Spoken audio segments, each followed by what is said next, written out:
குமாரனாகிய தீமோத்தேயுவே, உன்னை குறித்து முன் உண்டான தீர்க்க தரிசனங்களின்படியே நீ அவைகளை முன்னிட்டு நல்ல போராட்டம் பண்ணும்படி இந்த கட்டளையை உனக்கு ஒப்புவிக்கிறேன். நீ விசுவாசமும் நல் மனசாட்சியும் உடையவனாயிரு என்று எழுதப்பட்டிருக்கிற இந்த தேவனுடைய வார்த்தையிலிருந்து ஒரு தீர்க்க தரிசன அபிஷேகத்தை நாம் பெற்றுக்கொள்ளப் போகிறோம். இது தீர்க்க தரிசிகளுக்கு உண்டான ஒரு பாடசாலை. This is an institute to train prophets under Christian principles. முன் உண்டாகும் தீர்க்க தரிசனம் என்கிற தலைப்பிலே தேவனுடைய வார்த்தையை இந்த நாளில் நாம் கற்றுக்கொள்ளப் போகிறோம். பவுல் தன்னுடைய மாணவனாகிய தன் மகனைப் போல எண்ணிக்கொண்டிருக்கிற தீமோத்தேயுவுக்கு சொல்கிற ஒரு வார்த்தையை கவனிப்போமேயானால், உன்னை குறித்து முன் உண்டான தீர்க்க தரிசனங்களின்படியே என்று எழுதியிருக்கிறது. அப்போது தீர்க்க தரிசனங்கள் ஒரு மனுஷனுடைய வாழ்க்கையிலே ஏற்கனவே உரைக்கப்பட்டிருக்க வேண்டும். தீர்க்க தரிசன வார்த்தைகளின்படியே ஒரு மனுஷனுடைய எல்லைகள் தீர்மானம் பண்ணப்பட்டிருக்கிற ஒரு காரியத்தை இந்த பாடத்தில் நாம் கற்றுக்கொள்ளலாம். ஆங்கிலத்தில், This charge I commit unto thee, son Timothy, according to the prophecies which went before on thee, that thou by them mightest war a good warfare என்று எழுதியிருக்கிறது. According to the prophecies which went before you. தமிழிலே, உன்னை குறித்து முன் உண்டான தீர்க்க தரிசனங்களின்படியே. அப்போ தீர்க்க தரிசனம் வந்துவிட்டால் அதனோடு கூட ஒன்று உண்டாகிறது. அதை பார்க்கிறோம், நீ அவைகளை முன்னிட்டு நல்ல போராட்டம் பண்ணும்படிக்கு என்று எழுதியிருக்கிறது. அப்போ தீர்க்க தரிசனங்கள் நிறைவேற வேண்டுமேயானால் போராட்டம் என்கிற ஒரு பகுதி இருக்கிறதை பார்க்கிறோம். ஜான் மேக்ஸ்வெல் கூட தன்னுடைய பாடத்திட்டங்களிலே அவர் சொல்கிறார், முதலாவது தரிசனம் வருகிறது, அந்த தரிசனத்தை நிறைவேற்றும்படியாக ஒரு மனிதன் முயற்சி செய்கிறான். அந்த முயற்சியின் போது ஏற்படுகிற போராட்டமானது அவனை 2 முடிவுகளுக்குள்ளாக நடத்துகிறது. ஒன்று, அந்த தரிசனத்தில் காணப்படுகிற சிக்கல்கள் அவனை மறுபடியும் சோர்வு நிலைக்கு தள்ளி அவன் ஓய்வுக்கு போய் விடுகிறான், இதனால் முடியாது என்று சொல்லிட்டு. ஆனால் இன்னொருவன் என்ன பண்ணுகிறான், அந்த தரிசனத்தை நிறைவேற போராடுகிறான். அப்படி போராட்டம் செய்கிற அவனுக்கு அந்த தரிசனமானது நிறைவேறத்தக்கதாக வெளிப்படுகிறதை பார்க்கிறோம். ஜான் மேக்ஸ்வெல் சொல்கிற அதே கோட்பாட்டை தான் வேதத்தில் எப்படி எழுதியிருக்கிறது என்றால், உன்னை குறித்து உண்டான தீர்க்க தரிசனங்களின்படியே நீ அவைகளை முன்னிட்டு நல்ல போராட்டம் போராட. பல போராட்டங்கள் இருக்குது. பல போராட்டங்களுக்காக நாம் நம்மை தயார்படுத்திக் கொள்கிறோம். போராட்டம், வாழ்க்கை என்பது போராட்டம். இப்போ குறிப்பிட்ட போராட்டத்தை நமக்கென்று எடுத்துக்கொள்கிறோம். இந்த போராட்டத்தை நான் போராடுவேன் என்ற ஒரு முடிவை செய்கிற ஒரு மாணவனாக நீங்கள் என் முன்பதாக அமர்ந்திருக்கிறீர்கள். உங்கள் போராட்டத்திற்கு உறுதுணையாக, உற்சாகம் தரும்படியாக நான் அழைக்கப்பட்டிருக்கிறேன். என்னுடைய வார்த்தைகளை நீங்கள் தீவிரமாக கவனித்து கொண்டே வரும்பொழுது உங்களுக்கு உண்டான போராட்டத்தை மேற்கொள்ளுகிற ஒரு வல்லமை, ஒரு தெய்வீக வல்லமை அல்லது ஒரு விசேஷித்த கிருபை உங்கள் மீது இறங்குகிறதை நீங்கள் புரிந்து கொள்வீர்கள். அப்போ தீர்க்க தரிசனமானது ஒரு போரை கொண்டு வருகிறது என்பதை பார்க்கிறோம். சும்மா இருக்கிற சங்க ஊதி கெடுக்காதரான்னு சொல்லுவாங்க, அல்லது ஊதி கெடுத்தான்னு சொல்லுவாங்க. தீர்க்க தரிசனமும் அப்படி தான். ஆனால் சும்மா இருக்கிற சங்கு தான் தீர்க்க தரிசனம். அதை நாம் பேசுகிற வேளையிலே அது பிரம்மாண்டமான வழிகளை நமக்கு முன்பதாக உண்டு பண்ணுகிறதை நாம் அறிந்து கொள்ள வேண்டும். கிறிஸ்தவ தீர்க்க தரிசனமானது வார்த்தைகளின் விளையாட்டு என்று நான் சொல்கிறேன். இந்த வார்த்தைகளை வைத்து விளையாடும் பொழுது முதலாவது நமக்கு உண்டாயிருக்கிற மிகப்பெரிய சத்ரு நம்முடைய சொந்த மனசாட்சி. இது நடக்குமா, நடக்காதா? அடுத்தது மனிதர்கள், உனக்கே இந்த வேலை என்று அவர்கள் சொல்லுகிற வார்த்தைகள். இப்போ காற்றும் கருப்பும் தீர்க்க தரிசனங்களுக்கு விரோதமாக வேலை செய்து கொண்டிருக்கிறது. இவர்கள் எல்லாவற்றையும் மேற்கொள்ளவே என்னுடைய மாணவர்களாகிய நீங்கள் அழைக்கப்பட்டிருக்கிறீர்கள். ஹல்லேலூயா. தேவனுடைய தீர்க்க தரிசன அபிஷேகமானது அல்லது அதை குறித்த கல்வியானது உங்களுக்குள்ளாக ஒரு தைரியத்தை உண்டு பண்ணும்படியாக உங்களை உந்தி ஏவுகிறது. இந்த விதை உங்களுடைய இருதயத்தில் விதைக்க நீங்கள் அனுமதிக்கும் பொழுது நீங்கள் வெற்றியுள்ள மனுஷியாக மாற முடியும். அதுவே இயேசு கிறிஸ்துவின் நாமத்திலே நான் உங்களுக்கு கொடுக்கிற ஒரு பயிற்சியாக இருக்கிறது. இயேசு சொன்னார், இந்த உலகத்தை நான் ஜெயித்திருக்கிறேன், ஆகவே நீங்கள் திடன் கொள்ளுங்கள் என்று அவர் சொல்கிறார். I have won the world victoriously. That's what the Lord said. இயேசு கிறிஸ்து இந்த உலகத்தை ஜெயித்திருக்கிறபடினாலே அவருடைய ஆவி நமக்குள் இறங்கி இருக்கிறபடினாலே நாமும் இந்த உலகத்தை ஜெயிக்க அழைக்கப்பட்டிருக்கிறோம். ஆமென். தீர்க்க தரிசனங்கள் போர்களை கொண்டு வருகிறது. நீ அவைகளை முன்னிட்டு நல்ல போராட்டம் போராடும்படி இந்த கட்டளையை உனக்கு ஒப்புவிக்கிறேன் என்கிறார். அப்போ பவுல் தன்னுடைய ஸ்டூடெண்ட்டுக்கு டீச் பண்ணுறார் பாருங்க. அவர் கட்டளை கொடுக்குறார். ஸ்டூடெண்ட்டுக்கு என்றைக்குமே கட்டளை கொடுக்கறது நல்லது. ஹோம் ஒர்க்கை கொடுக்குறாங்க, கட்டளைகளை தான் கொடுக்குறாங்க. தயவு செய்து இந்த நாளைக்கு செஞ்சுட்டு வந்துருங்கடான்னு சொல்லலை ஒரு டீச்சர் ஒரு ஸ்டூடெண்ட்டை பார்த்து. உங்களுக்கு எஞ்சி கேட்டுக்கிறேன், இந்த ஹோம் ஒர்க்கை நீங்கள் வீட்டுக்கு போய் செஞ்சுட்டு நாளைக்கு கொண்டு வரணும், சரிங்களா அப்படின்னு அவங்க சொல்ல மாட்டாங்க. நாளைக்கு நீ கொண்டு வரலன்னா உனக்கு பனிஷ்மெண்ட் அப்படின்னு தான் டீச்சர் சொல்லுவாங்க. அப்போ பவுலும் கூட தீமோத்தேயுகிட்ட என்ன சொல்கிறாரு, இந்த கட்டளையை உனக்கு ஒப்புவிக்கிறேன் அப்படின்றார். என்ன கட்டளையா? உனக்கு ஒரு தீர்க்க தரிசனம் கொடுக்கப்பட்டிருக்கிறது. உன்னுடைய வாழ்க்கை இப்படி தான் இருக்க வேண்டும் என்கிற ஒரு தெய்வீக வார்த்தையானது, தேவ வாக்கானது, வேத வாக்கானது உங்களுக்கு மேலாக அனுப்பப்பட்டிருக்கிறது. அந்த வாக்கை நிறைவேற்றும்படியாக நீ போராட வேண்டும் என்கிற ஒரு வார்த்தையை ஒரு ஆசிரியனாக நான் உங்களுக்கு சொல்லுகிறேன், ஒரு கட்டளையாக சொல்லுகிறேன். என்னுடைய மாணவர்களாக நீங்கள் இருப்பீர்களேயானால், என்னுடைய மாணவிகளாக நீங்கள் இருப்பீர்களேயானால் உங்களுக்கு நான் ஒரு கட்டளை கொடுக்கிறேன். நீ அவைகளை முன்னிட்டு நல்ல போராட்டம் போராடும்படி உங்களுக்கு நான் கட்டளை கொடுக்கிறேன். எவைகளை முன்னிட்டு நல்ல போராட்டம்? தேவன் உங்களுக்கு கொடுத்திருக்கிற அழைப்பை குறித்த ஒரு எண்ணம், அந்த எண்ணத்தை நிறைவேற்றத்தக்கதாக ஒரு உந்துதலை என்னுடைய வார்த்தைகள் உங்கள் வாழ்க்கையிலே இப்பொழுது விதைத்து கொண்டிருக்கிறது. ஆமென். ஹல்லேலூயா. பாருங்க, தீர்க்க தரிசனத்தை எதற்கு நம்ம ஒப்புமையாக சொல்லலாம்? ஏதாவது ஒரு கம்பேரிசன் இருந்தால் நம்மளுடைய மூளைக்கு ஈஸியாக புரிஞ்சிடும் பாருங்க. அது போல இது போல அப்படின்னு சொல்லுவாங்க இல்லையா? அப்போது 2 உதாரணங்களை ஒரு விசுவாசத்திற்கு நேராக நான் கொண்டு வருகிறேன். தீர்க்க தரிசனங்கள் விசுவாச தளத்தில் ஏற்படுத்தப்படுகிற ஒரு தெய்வீக வார்த்தை விளையாட்டு. இந்த தெய்வீக வார்த்தை விளையாட்டிலே முதலாவது நமக்கு இருக்க வேண்டிய ஒரு சிறிய காரியம் விசுவாசம். இந்த விசுவாசத்தை என்னவென்று வேதம் நமக்கு கற்றுக் கொடுக்கிறது. 1 தீமோத்தேயு 1வது அதிகாரம் 10வது வசனத்திலே இந்த நல் மனசாட்சியை சிலர் தள்ளிவிட்டு விசுவாசமாகிய கப்பலை சேதப்படுத்தினார்கள் என்று எழுதியிருக்கிறது. பாருங்க, விசுவாசத்தை எதற்கு அவர் உவமையாக சொல்கிறார்? கப்பல் என்று சொல்கிறார். கப்பல் என்று வரும்பொழுது மிகப்பெரிய கப்பல். விசுவாசம் என்பது மிகப்பெரிய கப்பல். அந்த கப்பலில் என்னென்னலாம் இருக்கும், அது என்னென்னலாம் கொண்டு வரும் அப்படின்னு நம்ம பார்க்கும் பொழுது நீதிமொழிகள் 31வது அதிகாரம் 14வது வசனத்திலே அவள் வியாபார கப்பலை போல இருக்கிறாள், தூரத்திலிருந்து தன் ஆகாரத்தை கொண்டு வருகிறாள் என்று பார்க்கிறோம். ஆங்கிலத்தில் she is like the merchant ships bringing a food from afar என்று எழுதியிருக்கிறது. அப்போ ஒரு வியாபார கப்பலில், ஒரு கார்கோ ஷிப்பில் என்ன வரும்? விலையேற பெற்ற பொருட்கள் அந்த கப்பலிலே வரும்.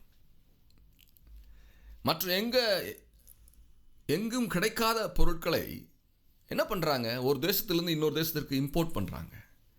அப்படிப்பட்ட இம்போர்ட் நடக்கும்பொழுது கப்பலில் வருது, ஃப்ளைட்டில் வருது. கப்பலில் வர்ற பொருட்கள் ரொம்ப வெயிட் நிறைந்ததாக இருக்கும் பாருங்கள், வெளியேற பெற்றதாக இருக்கும். So many containers. அதப்போல தான் தேவன் சொல்லுகிறார், விசுவாசம் என்பது, இயேசு கிறிஸ்துவின் மீது நாம் வைத்திருக்கிற விசுவாசம் என்பது ஒரு வியாபார கப்பலை போன்றது என்கிற ஒரு வெளிப்படுத்துதலை உங்களுக்கு நான் கற்றுக் கொடுக்கிறேன். விசுவாசத்தை 2 உவமைகளை கொண்டு வேதம் நமக்கு கற்றுக் கொடுக்கிறது. ஒன்று, அது வியாபார கப்பலை போல பெரிதாக இருக்கிறது. அது பல உச்சிதமான நன்மைகளை தன்னிடத்தை கொண்டு வந்து அந்த கப்பலை உடையவனை சேர்கிறதா இருக்கிறது. அதே போல அப்பேற்பட்ட விசுவாசமானது இன்னொரு உவமையை கொண்டும் வேதத்திலே விளக்கப்பட்டு சொல்லப்படுகிறது. விசுவாசத்தின் உருவம் கடுகு என்று நாம் சொல்லலாம். விசுவாசத்தை வியாபார கப்பல் என்று கற்றுக் கொடுக்கிற கிறிஸ்தவ வேதமானது அதே விசுவாசத்தை ஒரு கடுகு விதையளவு என்றும் கற்றுக் கொடுக்கிறது.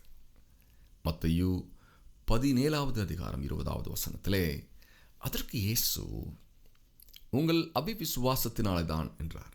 அப்போ அதற்கு முன்பதாக ஏதோ ஒரு குறைய சீஷர்கள்ட்ட கண்டுபிடிக்கிறார். அப்போ அந்த சீஷர்கள்ட்ட விசுவாசம் இல்லாமல் இருக்கிற அந்த சிச்சுவேஷனில் தான் அவர் சொல்கிறார். என்ன சொல்கிறாரு?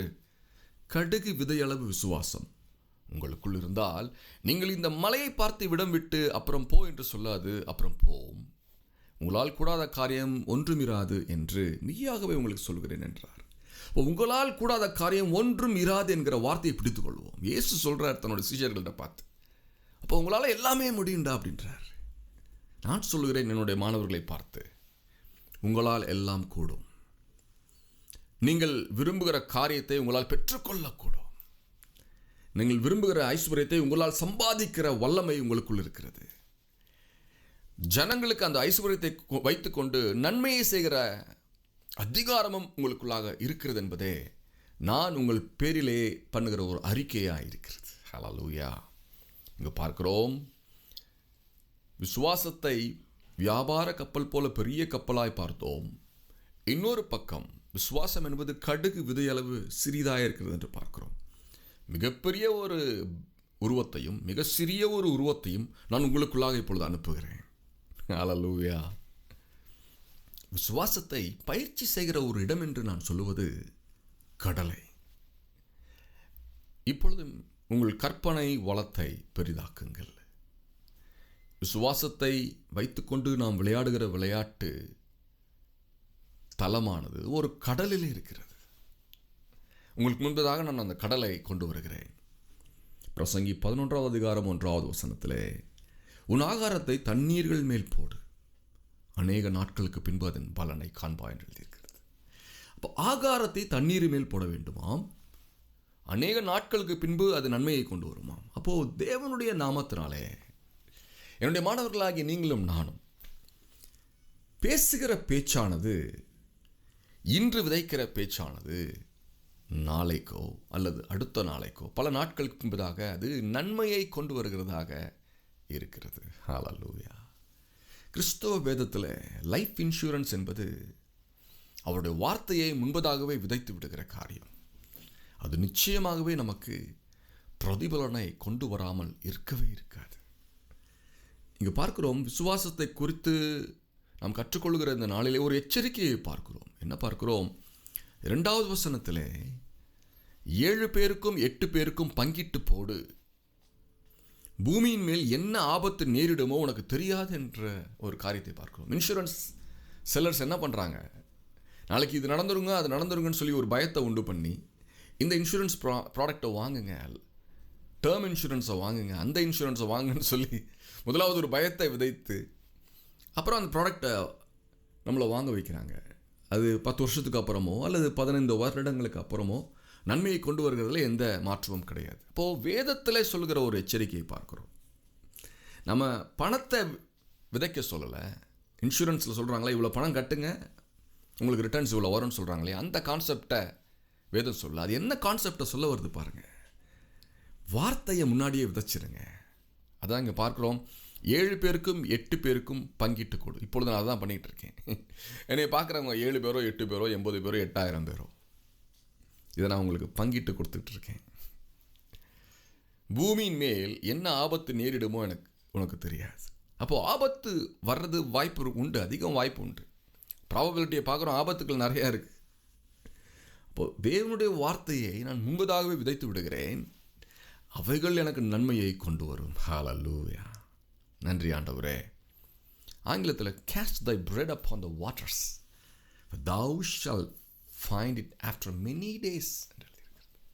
அப்போ மெனி டேஸ்க்கு அப்புறம் கர்த்தருடைய ஃபோர் நாலேஜில் நம்முடைய வாழ்க்கை சக்கரத்தில் எங்கே அப்ஸ் அண்ட் டவுன்ஸ் வருதோ அந்த இடத்துலலாம் பாருங்கள், கர்த்தருடைய தயவானது ஏற்கனவே விதைக்கப்பட்டிருக்கிறது. நீதிமானுக்காக வெளிச்சம் விதைக்கப்பட்டிருக்கிறது. யார் நீதிமான்? அவருடைய இரத்தத்தினாலே கழுவப்பட்டிருக்கிற, கிறிஸ்துவை இரட்சகராக ஏற்றுக்கொண்டிருக்கிற அவருடைய பிள்ளைகளை தேவன் வேதத்தின் மூலமாக நீதிமான்கள் என்று சொல்லுகிறார். நீதிமான்களுக்கு என்று என்ன விதைக்கப்பட்டிருக்கிறதாம்? நீதிமான்களுக்காக வெளிச்சம் விதைக்கப்பட்டிருக்கிறது. என்னை கேட்டுக்கொண்டிருக்கிற உங்களுக்கு முன்பதாக நான் சொல்கிறேன், இயேசுவின் நாமத்தினாலே நான் வெளிச்சத்தை விதைக்கிறேன். இதுவரைக்கும் நீங்கள் இருளிலே இருக்கிறது போல ஒரு தள்ளப்பட்ட சூழ்நிலை, ஒரு இறுக்கம், ஒரு பண கஷ்டமா, இயேசுவின் நாமத்தினாலே நான் ஒரு வெளிச்சத்தை உங்கள் வாழ்க்கையை இப்பொழுது விதைக்கிறேன். அந்த வெளிச்சமானது உங்கள் துக்கம் என்கிற இருளை துரத்துகிறதா இருக்கிறது. ஆமென் என்று சொல்வீர்களா? ஆமென். ஹல்லேலூயா.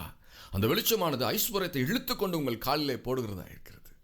இயேசுவினுடைய வார்த்தைக்கு வல்லமை உண்டு. ஆமென். ஹல்லேலூயா. நான் ஏற்கனவே சொன்னேன், விசுவாசத்தை ஒரு வியாபார கப்பல் போல பெரிய கப்பல் என்றும் சொல்லலாம், அல்லது விசுவாசத்தை கடுகு விதையளவு போல சிறிய விசுவாசம் என்றும் நாம் சொல்லலாம். ஆனால் இந்த விசுவாசத்தை பயிற்சி செய்கிற ஒரு தளம் அது கடல் என்று நான் சொல்லுகிறேன். ஹல்லேலூயா. பிரசங்கி 3வது அதிகாரம் 11வது வசனத்திலே அவர் சகலத்தையும் அதனதின் காலத்திலே நேர்த்தியாக செய்திருக்கிறார். நேர்த்தியாக செய்திருக்கிறாரா? சகலத்தையும் நேர்த்தியாக உன்னுடைய வாழ்க்கையிலே, என்னுடைய வாழ்க்கையிலே தேவன் நேர்த்தியாக எல்லாவற்றையும் செய்திருக்கிறார். இப்பொழுது அந்த நேர்த்தி காணப்படாது இருந்தாலும் அவர் ஏற்கனவே உங்களுக்கு தீர்மானித்திருக்கிற அந்த தீர்மானங்களின்படியே, உங்கள் வேலையாக இருக்கட்டும், உங்கள் வியாபாரத்தில் இருக்கிற பிரேக் த்ரூவாக இருக்கட்டும், ஏற்கனவே அவர் தீர்மானம் பண்ணி வைத்திருக்கிறார். ஹல்லேலூயா.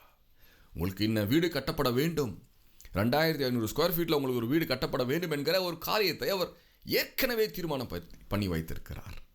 உங்களுக்கு தேவன் வைக்கப் போகிற அந்த வீட்டில் 2000 ஸ்கொயர் ஃபீட்டு கார்பெட் சைஸாக இருந்தாலும், அந்த சுற்றிலும் இருக்கிற தோட்டங்கள், அந்த தோட்டங்களுக்கு அடுத்ததாய் காணப்படுகிற அந்த காம்பவுண்ட் வால், இவைகள் எல்லாவற்றையும் குறித்த ஒரு தரிசனத்தை தேவன் உங்களுக்கு விதைத்திருக்கிறார் என்பதே நான் உங்கள் பேரிலே விசுவாசத்திலே பண்ணுகிற அறிக்கையாக இருக்கிறது. ஹல்லேலூயா. நன்றி ஆண்டவரே, ஸ்தோத்திரிக்கிறோம் அப்பா. இங்கே பாருங்கள், ஒரு ரகசியத்தை பார்க்கிறோம். அவர் சகலத்தையும் அதனதின் காலத்திலே நேர்த்தியாய் செய்திருக்கிறார், உலகத்தையும் அவர்கள் உள்ளத்திலே வைத்திருக்கிறார் என்று பார்க்கிறோம்.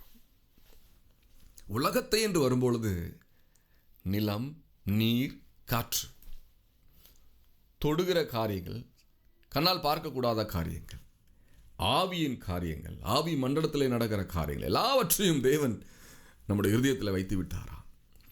அதை தொடர்ந்து அவர் என்ன சொல்கிறார்? தேவன் ஆதி முதல் அந்த மட்டும் செய்து வரும் கிரியையை மனுஷன் கண்டுபிடியான் என்று எழுதியிருக்கிறது. மனுஷன் கண்டுபிடிக்க மாட்டான். என்னுடைய தீர்க்க தரிசனமானவர்களாகிய நீங்கள் கண்டுபிடிக்கிற அதிகாரத்தை உடையவர்களாக இருக்கிறீர்கள். ஹல்லேலூயா. நன்றி ஆண்டவரே. இப்பொழுதே என்னை கேட்டுக்கொண்டிருக்கிற என்னுடைய மாணவர்களுடைய இருதயத்தில் அப்படிப்பட்ட ஒரு வல்லமை இறங்குகிறதற்காக நன்றி ஆண்டவரே. நீர் செய்கிற கிரியைகளை அறிந்து கொள்ளக்கூடிய கண்கள் இப்பொழுதே என்னுடைய மாணவர்களுக்கு திறக்கிறதற்காக நன்றி செலுத்துகிறேன் அப்பா. ஆமென். நன்றி இயேசுவே. ஆகவே என்னுடைய பிரியமான மாணவர்களே, நான் சொல்லுகிற ஒரு காரியம் பிரசங்கி 3வது அதிகாரம் 12வது வசனத்தில் எழுதியிருக்கிறது. மகிழ்ச்சியாய் இருப்பதும் உயிரோடு இருக்கையில் நன்மை செய்வதுமே அல்லாமல் வேறொரு நன்மையையும் மனுஷனுக்கு இல்லை என்று அறிந்தேன் என்று எழுதியிருக்கிறது. ஆகவே நமக்கு உண்டாயிருக்கிற இந்த தீர்க்க தரிசன அபிஷேகத்தினாலே, வல்லமையினாலே நாம் என்ன செய்ய அழைக்கப்பட்டிருக்கிறோம்? நாம் உயிரோடு இருக்கையிலே நன்மை செய்ய அழைக்கப்பட்டிருக்கிறோம். நம்முடைய வார்த்தையை விதைப்பது நன்மை. என்னுடைய மாணவர்களுடைய வாழ்க்கையிலே நான் விதைக்கிற நன்மையான வார்த்தைகள் எனக்கு நன்மையை கொண்டு வரும், உங்களுக்கும் நன்மையை கொண்டு வரும். அப்படி நன்மையை கொண்டு வரும் பொழுது நீங்கள் மகிழ்ந்து சுகித்து இன்பமாய் உங்கள் நாட்களை அனுபவிப்பீர்கள் என்று நான் சொல்கிறேன். ஹல்லேலூயா. இதற்கு மேற்பட்ட ஒரு காரியம் வேதத்தில் சொல்லப்படவில்லை. ஆகவே இந்த அற்புதமான ஆசீர்வாதத்தை நாம் பெற்றுக்கொள்ளும்படியாக ஒரு ஜெபம் பண்ணுவோமா? ஆண்டவரே, என்னுடைய பிள்ளைகள், என்னுடைய மாணவர்களுக்கு உம்முடைய வார்த்தையை நான் கற்றுக் கொடுத்திருக்கிறேன். அவர்களுக்கு விசுவாசத்தை குறித்த ஒரு பயிற்சியை நான் கற்றுக் கொடுத்திருக்கிறேன். ஆகவே அடுத்த முறை விசுவாசம் என்ற எண்ணம் அவர்கள் இருதயத்திலே உண்டாகும் பொழுது அந்த விசுவாசத்தை அவர்கள் வியாபார கப்பலாக பார்க்கவும், அந்த வியாபார கப்பலிலிருந்து வருகிற நன்மையை அனுபவிக்கிறவர்களாக அவர்கள் பார்க்கவும், அப்படிப்பட்ட ஒரு ஆவி அவர்களுக்குள் இறங்குவதாக. ஹல்லேலூயா. ஆண்டவரே, அப்படி செய்கிறதற்காக நன்றி செலுத்துகிறேன். ஆண்டவரே, இப்பொழுதே இவர்களுக்குள்ளாக மகிழ்ச்சியாக இருக்கிற ஒரு ஆவி இறங்குவதாக. இவர்கள் மகிழ்ச்சியாக இருக்கக்கூடாதபடிக்கு அந்த மகிழ்ச்சிக்கு தடையாக இருக்கிற இருளின் அதிகாரங்களை இயேசுவின் நாமத்தில் நான் உடைத்து போடுகிறேன். ஹல்லேலூயா. நன்றி ஆண்டவரே. இவர்கள் உயிரோடு இருக்கிற நாட்களிலே நன்மையே செய்யத்தக்கதான அநேக அற்புதங்கள் இவர்கள் வாழ்க்கையிலே உண்டாயிருப்பதாக. அவர்கள் பேசும் பொழுது, என்னுடைய மாணவர்கள் பேசும் பொழுது, மற்றவர்களை குறித்து அவர்கள் பேசும் பொழுது அப்படியே நிறைவேறத்தக்கதாக, கால மண்டலங்களை மாறத்தக்கதாக உம்முடைய வார்த்தையின் வல்லமையை நான் இவர்களுக்குள்ளாக அனுப்புகிறேன் அப்பா. ஹல்லேலூயா. நன்றி ஆண்டவரே. இப்படிப்பட்ட மகிமையான ஊழியத்திற்கு நீர் எங்களை அழைத்திருக்கிறபடினாலே நன்றி. இயேசு கிறிஸ்துவின் நாமத்தில் பெற்றுக்கொள்கிறோம் எங்கள் நல்ல பிதாவே. ஆமென். ஹல்லேலூயா. இது தீர்க்கதரிசிகளுக்கு உண்டான ஒரு பாடசாலை. தேவனுடைய வல்லமையை குறித்தும் இன்னென்ன காரியங்களை அவர் செய்ய போகிறார் என்கிற ஒரு தெளிவான எண்ணத்தை பெறத்தக்கதாக இந்த பாடசாலையானது இயங்கி வருகிறது. புதிய மாணவர்களையும் மாணவிகளையும் அன்போடு அழைக்கிறேன். ஒரு தெய்வீக பிரஜையாக, தீர்க்கதரிசிகளாக, தேவனுடைய வல்லமையை சுமந்து செல்கிற அற்புத பாத்திரங்களாக உங்களை மாற்றுவதே என்னுடைய குறிக்கோளாக இருக்கிறது. கர்த்தருடைய நாமம் மகிமைப்படுவதாக. தொடர்ந்து என்னோடு இணைந்திருங்கள். அடுத்த ஒரு பாடத்தோடு உங்களை சந்திக்க வருகிறேன். அதுவரைக்கும் தேவனுடைய வல்லமை உங்களை ஆட்கொள்வதாக. ஷலோம்.